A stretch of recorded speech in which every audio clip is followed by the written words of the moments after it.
کہ یہ 3 روایتیں بہت اہم ہیں اور یہ تینوں کی تینوں جھوٹی روایتیں ہیں اور پبلک میں عام ہیں. تو بڑی ایمانداری کے ساتھ میں یہاں پر اس کا بیان کرنا ضروری سمجھتا ہوں. یہ تینوں روایتیں جو ہیں پرائمری جس بک میں ہیں وہ مسند رزین ہے، جو کہ کتاب ثابت ہی نہیں امام رزین رحمۃ اللہ علیہ سے، اور کچھ باقی کتابوں میں بھی ہے، لیکن یہ ساری کی ساری روایتیں صرف ضعیف نہیں ہے، جھوٹے کی حد تک ہے، کذاب راوی ہیں ان تینوں روایتوں کے اندر. پہلی روایت جو ہے کہ میرے صحابہ ستاروں کی مانند ہے، جس کی بھی پیروی کرو گے کامیاب ہو جاؤ گے. یہ ٹیکنیکلی بات غلط ہے. صحابہ سے تو راستہ دیکھا جاتا ہے، ستارے کی پیروی تو نہیں کی جاتی. تو ٹیکنیکلی یہ بات درست نہیں ہے. ہاں ویسے کوئی ان کو روشنی کا مینار کہتا ہے، یہ باتیں کہتا ہے، حدیث نہیں ہے. اور اس روایت کے اندر عبد الرحیم بن زید نامی راوی ہے جو تمام بڑے بڑے ائمہ محدثین کے نزدیک پکا ضعیف راوی ہے. اس کے جتنے طرق ہیں وہ تمام کے تمام ضعیف ہیں، اور وہ بات بھی حقیقت ہے. کئی اور روایتیں موجود ہیں جس سے یہ بات ثابت ہو جاتی ہے. مثلا صحیح بخاری میں اشارہ تک ملتا ہے اور باقی حدیث میں بڑی ڈیٹیل کے ساتھ کہ ابن مسعود رضی اللہ تعالیٰ عنہ قل اعوذ برب الفلق اور قل اعوذ برب الناس کو قرآن کا حصہ نہیں مانتے تھے. تو اب میرے صحابہ ستاروں کی مانند ہے تو اس کے بلکہ کھرچ دیتے تھے، وہ مصحف سے جہاں لکھا ہوتا تھا. تو ابن مسعود رضی اللہ تعالیٰ عنہ اگر اس طریقے سے ان کو فالو کیا جائے تو پھر مٹا دیا جائے مصحف سے. معاذ اللہ. صحابہ کا اجماع حجت ہے، کسی ایک بندے کو غلطی لگ سکتی ہے، ہاں اجماع کو غلطی نہیں لگے گی.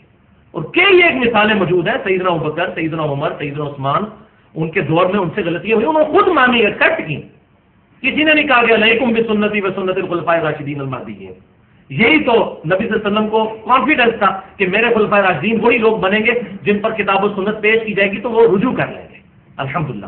اس لیے خلفاء راشدین کی سنت الحمدللہ اس پر اجماع ہے. الحمدللہ. دوسری روایت پکی، یہ تو جھوٹی روایت ہے کہ سیدنا عمر فاروق رضی اللہ تعالیٰ عنہ کہا کرتے تھے کہ مجھے ابوبکر ایک رات کی غار ثور کی نیکیاں دے دے، ایک رات کی، مجھ سے پوری زندگی کی نیکیاں دے دے. تو اس میں بریحہ بن محمد ایک کذاب راوی ہے. تاریخ بغداد میں اس کی سند موجود ہے، باقی جگہ تو سند بھی کوئی نہیں موجود، اور اس میں بھی ایک کذاب جھوٹا راوی ہے جس نے روایت کھڑی ہے، بالکل جھوٹی روایت ہے. اسی طریقے سے تیسری روایت یہ بھی بڑی عام ہے، یہ بھی مسند رزین میں موجود ہے، دلائل النبوہ بہقی کے اندر بھی موجود ہے، اور اس میں وہ کذاب راوی ہے فرات بن سائد، جھوٹا راوی. اس نے روایت بیان کی ہے کہ حضرت عائشہ کی گود میں ایک دفعہ نبی صلی اللہ علیہ وسلم لیٹے ہوئے تھے، تو حضرت عائشہ نے پوچھا کہ یہ ستاروں کے برابر بھی کسی کی نیکیاں ہیں؟ تو نبی صلی اللہ علیہ وسلم نے فرمایا کہ ہاں عمر کی ہیں. تو حضرت عائشہ نے کہا میرے باپ کی نیکیاں؟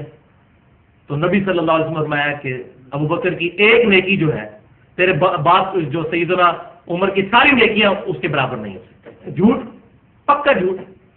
ایک لیول کے لوگ تھے، تھوڑا بہت فرق ضرور تھا، لیکن یہ تو نہیں ہے کہ بالکل زیرو سے ملٹیپلائی کر دیں. یہ پکی جھوٹی روایت ہے، اور الحمدللہ یہ میرا فتویٰ نہیں ہے. الحمدللہ شیخ البانی رحمہ اللہ نے بھی اور دور حاضر کے بہت بڑے محدث شیخ زبیر علی زئی صاحب نے مشکات المصابیح میں جہاں یہ حدیثیں آئی ہیں ان کے حکم میں فٹ نوٹ پہ لکھ دیا ہے کہ یہ روایتیں جو ہیں یہ من گھڑت ہیں، پکی ضعیف متروک راویوں کے ساتھ یہ روایتیں ہیں.